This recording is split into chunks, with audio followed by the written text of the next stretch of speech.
Have you ever imagined that some of America's most beautiful towns could slowly become ghost towns? Not because people abandoned them, but because ordinary Americans simply can't afford to live there anymore? At first glance, these places look like the definition of success. The streets are clean, the homes are worth millions of dollars, the restaurants are always busy with tourists, and everything appears perfect. But if you stay a little longer and look beyond the postcard image, you'll notice something unusual.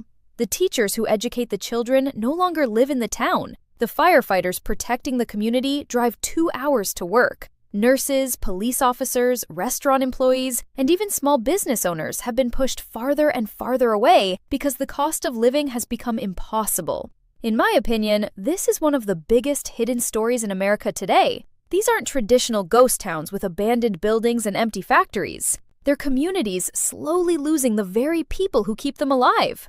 For decades, owning a home represented stability, security, and the American dream. Families worked hard, saved money, and eventually bought a place they could proudly call home. That dream created strong neighborhoods where children grew up together, local businesses flourished, and communities became stronger over time.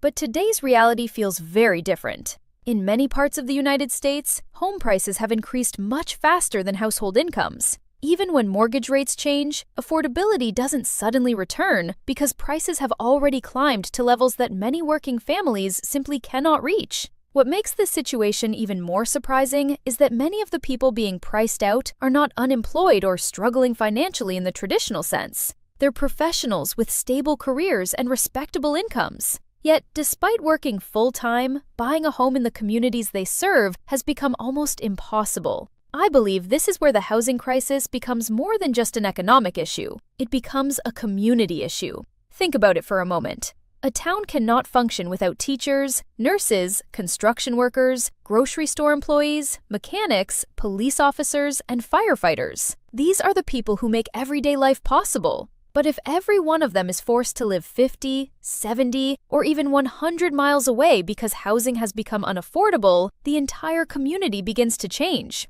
Businesses struggle to hire employees. Schools face staff shortages. Hospitals have difficulty recruiting healthcare workers. Restaurants reduce their operating hours because they can't find enough workers.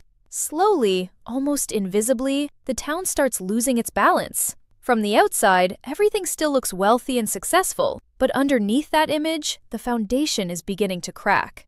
What's fascinating is that many people still believe rising home prices are always good news. On paper, homeowners see their property values increase, and that certainly creates wealth for some families. But every market has a tipping point. When prices rise far beyond what local workers can afford, success starts creating its own problems. Young adults who grew up in these communities leave because they have no realistic path toward homeownership. New graduates accept jobs elsewhere. Young families choose more affordable cities where they can actually build a future, instead of spending most of their income on housing. Over time, neighborhoods become older, schools enroll fewer students, and local businesses lose long-term customers.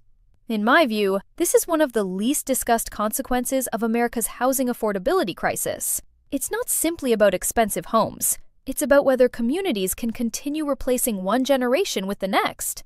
When that cycle breaks, even the wealthiest towns begin to lose something that money alone cannot replace. The reality is that many of these communities aren't empty because nobody wants to live there. In fact, the opposite is true. Millions of Americans would love to live in these towns. They offer beautiful neighborhoods, excellent schools, safer streets, and strong local economies. Demand remains incredibly high because these places represent the lifestyle that many families dream about. But demand without affordability creates a dangerous imbalance.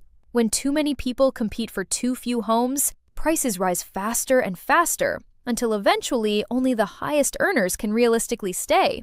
At that point, the town slowly transforms from a community into something else entirely. It becomes a place where people can own property, but fewer people can actually build an ordinary life. I think this is where we need to ask a difficult question. What is the purpose of a community? Is it simply to maximize property values forever? Or is it to create a place where different kinds of people can live, work, raise families, and contribute together? Because a healthy community has always depended on balance. A teacher may not earn the same salary as a tech executive. A nurse may not make as much as an investor.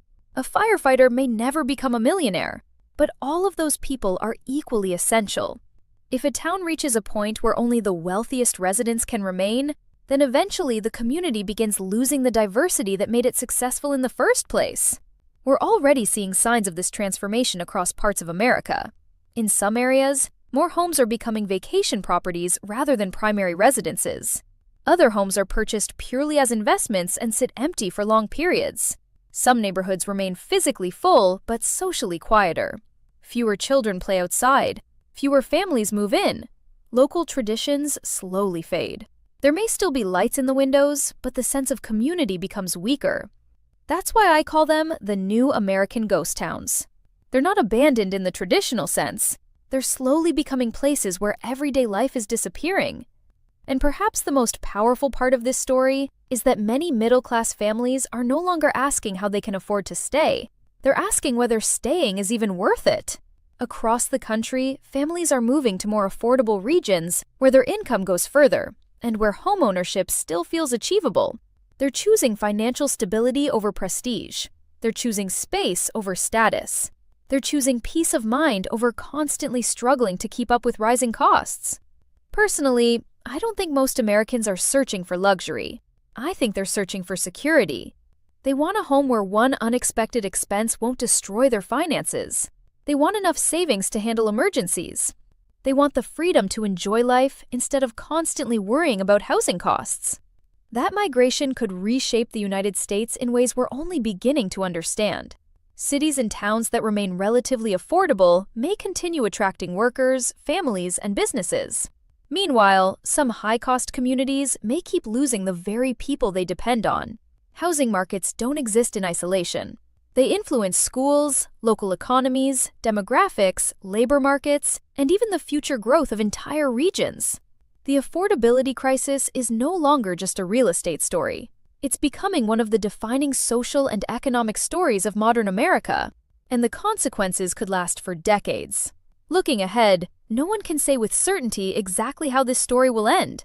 Housing markets have always moved in cycles. Some cities may respond by building more homes, updating outdated zoning rules, or investing in infrastructure that opens new areas for development. Others may continue down the same path, becoming increasingly exclusive places where only the wealthiest households can realistically afford to buy. But regardless of what happens next, one thing has become impossible to ignore. Housing affordability is no longer just a challenge for first-time homebuyers. It has become a challenge for entire communities, local economies, and the future of the American dream itself. In my opinion, one of the biggest mistakes people make is searching for a single person or a single event to blame. The reality is far more complicated. Rising construction costs, limited housing supply, years of strong demand, population shifts, changing interest rates, local regulations, investor activity, and economic uncertainty have all played a role in creating today's housing market. When so many factors come together at the same time, there is no simple overnight solution. Anyone promising an easy fix is probably oversimplifying a much deeper issue. Real progress will likely require patience, smarter planning, more housing choices, and policies that encourage growth while still protecting the character of local communities. I also believe we should redefine what success looks like. A town shouldn't be considered successful only because home prices continue breaking records. True success is measured by whether teachers can afford to live near the schools where they teach, whether nurses can live close to the hospitals where they save lives, whether young families can put down roots without sacrificing their financial future, and whether small business owners can continue serving the neighborhoods they helped build. A community becomes truly strong when people from different backgrounds and income levels can build their lives together instead of being pushed farther apart by housing costs. Perhaps the saddest part of this story is that many Americans aren't giving up on homeownership because they've stopped dreaming. They're giving up because the numbers simply no longer make sense. They work hard, save responsibly, and make smart financial decisions, yet they still find themselves priced out of the places they love. That creates frustration, uncertainty, and a growing feeling that the traditional path toward the American dream has become more difficult than previous generations ever imagined. Yet history has shown that markets evolve, economies adjust, and communities find new ways to adapt. While the road ahead may not be easy, It also isn't written in stone. So the next time you hear about another town where home prices have reached record highs, ask yourself a different question. Are those rising prices making the community stronger, or are they quietly pushing away the people who keep it alive every single day? Because a beautiful neighborhood is more than expensive houses and perfectly maintained streets. It's the people who teach, heal, protect, create, and support one another. Without them, even the most luxurious town can slowly lose its heartbeat.